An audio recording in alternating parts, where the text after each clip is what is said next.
Hello વિદ્યાર્થી મિત્રો, હું આપનું આપણી એમજીઆર ચેનલમાં સ્વાગત કરું છું. ધોરણ 7 વિષય વિજ્ઞાન પ્રકરણ નંબર 1 વનસ્પતિમાં પોષણ, જેમાં આપણે ટોપિક ભણવાના છીએ પોષણ એટલે શું, તેના પ્રકારો તેમજ કેટલાક મહત્વના વૈજ્ઞાનિક કારણો વિશેનો આજે આપણે અભ્યાસ કરીશું. તો ચાલો શરૂઆત કરીએ.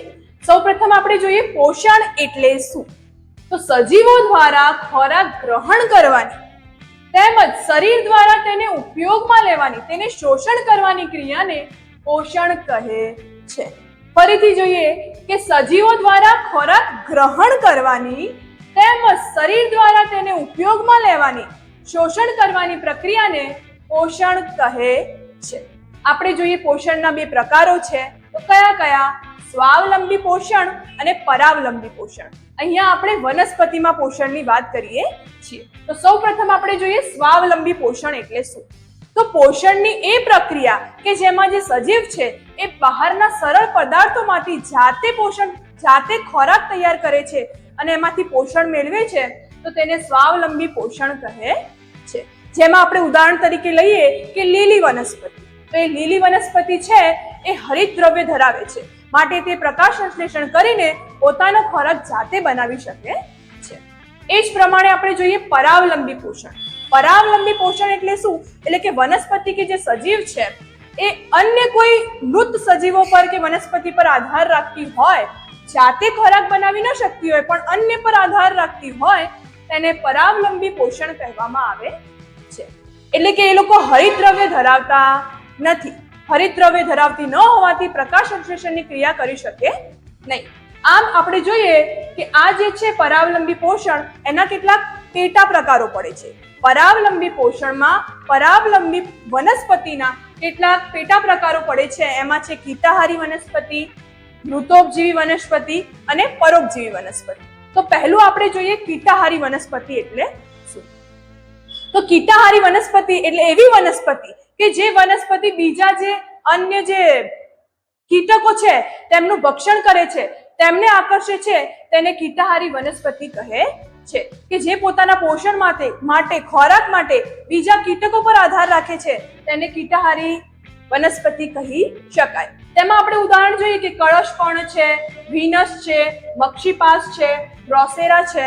તો કળશપર્ણની વાત કરીએ તો એ પોતે હરિતદ્રવ્ય તો ધરાવે જ છે, પ્રકાશ સંશ્લેષણની ક્રિયા કરીને પોતાનો ખોરાક પણ જાતે બનાવે છે, પરંતુ એ જે ખોરાક છે પોષણ છે એના માટે પૂરતું નથી. માટે એની પૂર્તિ માટે એ બીજા જે કીટકો છે એનું ભક્ષણ કરીને ફરી એનું પોષણ કરી અને પોતે એના દ્વારા પોષણ મેળવે છે. આમ આપણે વાત કરીએ કળશપર્ણની, તો કળશપર્ણની રચના જેવી હોય છે. આ જે ઉદાહરણો લખ્યા છે બધાની આપણે રચના જેવી હોય છે કે એ લોકો એ કીટકને આકર્ષી શકે અને એનું ભક્ષણ કરી શકે. તો આપણે કળશપર્ણની વાત કરીએ તો એની રચના એ પ્રમાણે કરેલી હોય છે કે એનું જે પાન છે એ કળશ આકારનું બનેલું હોય છે, તેમજ એની ઉપર એક ઢાંકણ જેવી રચના હોય છે કે જે આ કળશને ખોલવા અને બંધ કરવાની ક્રિયા કરે છે.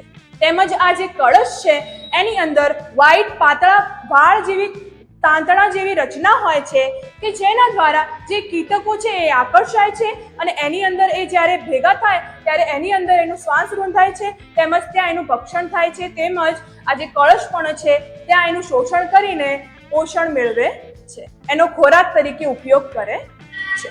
તો હવે આપણે જોઈએ બીજું છે મૃતોપજીવી વનસ્પતિ. કે મૃતોપજીવી વનસ્પતિ એટલે શું? તો કે જે વનસ્પતિ બીજા પદાર્થો કે સજીવોનો મૃતદેહોનો ઉપયોગ કરતી હોય એને મૃતોપજીવી વનસ્પતિ કહે છે, કે પોષણ તરીકે બીજા પર આધાર રાખે છે. તો એના ઉદાહરણ છે ઈસ્ટ, મશરૂમ અને મ્યુકર. તો પહેલા આપણે વાત કરીએ ઈસ્ટની, તો એ એક કોષીય ફૂગ છે. આ ત્રણેય ફૂગ જ છે. ઈસ્ટ પણ એક કોષીય ફૂગ છે. એનો આપણે આથમણ લાવવા માટે એનો ઉપયોગ કરીએ છીએ, આથા તરીકે એનો ઉપયોગ કરીએ છીએ. બીજું છે મશરૂમ, તે ખોરાક તરીકે આપણે મશરૂમનો ઉપયોગ કરીએ છીએ. અને ત્રીજું છે મ્યુકર. તો મ્યુકર એ નુકસાનકારક છે, નુકસાનકારક ફૂગ છે. મ્યુકર આપણે કહીએ કે એ આપણે જે હવામાં કણો હોય એમાં ભળેલું હોય છે, વળી જ્યારે ભીની સપાટી પર આવે, એના સંપર્કમાં આવે એટલે એના કણો દ્વારા ત્યાં એની વૃદ્ધિ થાય છે.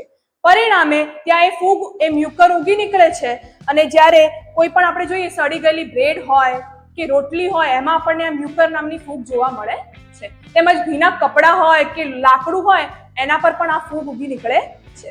તો મિત્રો, જ્યારે આપણે આ ફૂગની વાત થઈ જ રહી છે તો આપણે જોઈએ કે કેટલીક ફૂગ છે એ આપણા માટે લાભકારી છે, તો કેટલીક ફૂગ છે એ આપણા માટે નુકસાનકારક પણ છે. તો આપણે જોઈએ ફાયદાકારક કઈ રીતે છીએ. તો આપણે પહેલું જોયું કે ઈસ્ટ છે એનો આપણે આથા તરીકે ઉપયોગ કરીએ છીએ, મશરૂમને ખાવા તરીકે ઉપયોગ કરીએ છીએ.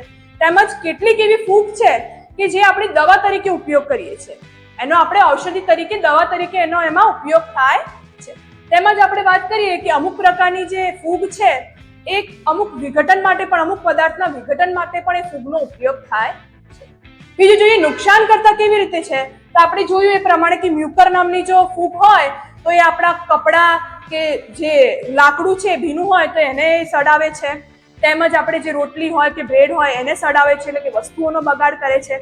તેમજ માનવ શરીરમાં રોગ ઉત્પન્ન કરે છે, જેવા છે દાદર, ખાસ, ખરજવું, એ જેવી રોગોનો પણ ઉત્પન્ન કરે છે. આમ ફૂગ નુકસાનકારક પણ છે અને ફાયદાકારક પણ છે. બીજું આપણે જોઈએ કે પરોપજીવી વનસ્પતિ એટલે શું. તો પરોપજીવી વનસ્પતિમાં છે અમરવેલ, એટલે કે અમરવેલ એ પોતાનો ખોરાક જાતે બનાવી શકતી નથી, એ બીજી જે યજમાન વનસ્પતિ હોય એના પર આધાર રાખે છે. અને જ્યારે યજમાન વનસ્પતિ પોતાનો ખોરાક બનાવે તો એના ખોરાકનો પોતાના ખોરાક તરીકે ઉપયોગ કરે છે અને એનાથી એ પોષણ મેળવે છે. તો આ આપણા 3 પેટા પ્રકાર હતા: હિતાહારી વનસ્પતિ, મૃતોપજીવી વનસ્પતિ અને પરોપજીવી વનસ્પતિ. હવે આપણે કેટલાક વૈજ્ઞાનિક કારણો જોઈએ. તો એમાં પહેલું વૈજ્ઞાનિક કારણ છે કે લીલ એ સ્વયંપોષી વનસ્પતિ છે. સ્વયંપોષી એટલે પોતાનો ખોરાક જાતે બનાવે છે, તો લીલ એ સ્વયંપોષી વનસ્પતિ છે. તો લીલમાં આપણે જોઈએ કે જે હરિતદ્રવ્ય છે એની અંદર હાજર હોય છે, માટે હરિતદ્રવ્યનો ઉપયોગ કરીને જે પ્રકાશની હાજરીમાં જે વાતાવરણમાં રહેલું કાર્બન ડાયોક્સાઇડ અને પાણીનો ઉપયોગ કરીને એ પોતાનો ખોરાક જાતે બનાવે છે. પ્રકાશ સંશ્લેષણની ક્રિયા કરતી હોવાથી આપણે લીલ એ સ્વયંપોષી વનસ્પતિ છે એમ કહી શકીએ. આગળ જોઈએ કે અમરવેલ પરોપજીવી વનસ્પતિ છે. તો જે અમરવેલ છે એ પર્ણ વગરની વનસ્પતિ છે, પીળા રંગની અને શાખાયુક્ત પ્રકાંડ ધરાવતી વનસ્પતિ છે. તો હવે એના અંદર હરિતદ્રવ્ય હોતા નથી, એટલે પ્રકાશની હાજરીમાં પ્રકાશ સંશ્લેષણ કરીને પોતાનો ખોરાક જાતે બનાવી શકતી નથી, માટે બીજા પર આધાર રાખે છે. માટે જે મોટા વૃક્ષો હોય એની ડાળીઓ કે જે શાખા હોય છે એના પર એ ગોળ વીંટળાઈ જતી હોય છે. પરિણામે જ્યારે વૃક્ષ કે એ જે મોટું વૃક્ષ હોય છે પોતાનો ખોરાક બનાવે ત્યારે એ આ જે અમરવેલ છે એના ખોરાકનો પોતાના ખોરાક તરીકે ઉપયોગ કરે છે, એનામાંથી એ પોષણ મેળવે છે. આમ અમરવેલ એ પરોપજીવી વનસ્પતિ છે એમ કહી શકીએ. બીજું છે કઠોળ વર્ગની વનસ્પતિને નાઇટ્રોજનયુક્ત ખાતરની ઓછી જરૂર પડે છે. તો એનું શું કારણ છે? તો જે કઠોળ વર્ગની વનસ્પતિઓ હોય છે એના મૂળમાં રાઇઝોબિયમ નામનું બેક્ટેરિયા રહેલું હોય છે. તો આ જે રાઇઝોબિયમ નામનું બેક્ટેરિયા છે એ શું કરે, જે વાતાવરણમાં રહેલું નાઇટ્રોજન હોય છે એનું સ્થાપન એ જમીનમાં કરતું હોય છે, માટે જમીનમાં નાઇટ્રોજનયુક્ત બની જાય છે. આમ કઠોળ વર્ગની વનસ્પતિને નાઇટ્રોજનયુક્ત ખાતર ઓછી જરૂર પડે છે. જો એમાં નાઇટ્રોજનયુક્ત ખાતર ન નાખીએ તો પણ કઠોળ વર્ગની વનસ્પતિના મૂળમાં એ નાઇટ્રોજન રહેલું હોય છે. તો આપણે આ જોયા કે કેટલાક વૈજ્ઞાનિક કારણો હતા. તો વિદ્યાર્થી મિત્રો, તમને જો અમારી વિડીયો ગમી હોય તો આજે જ અમારી ચેનલને લાઈક કરો, સબસ્ક્રાઇબ કરો અને વધુને વધુ શેર કરવા વિનંતી.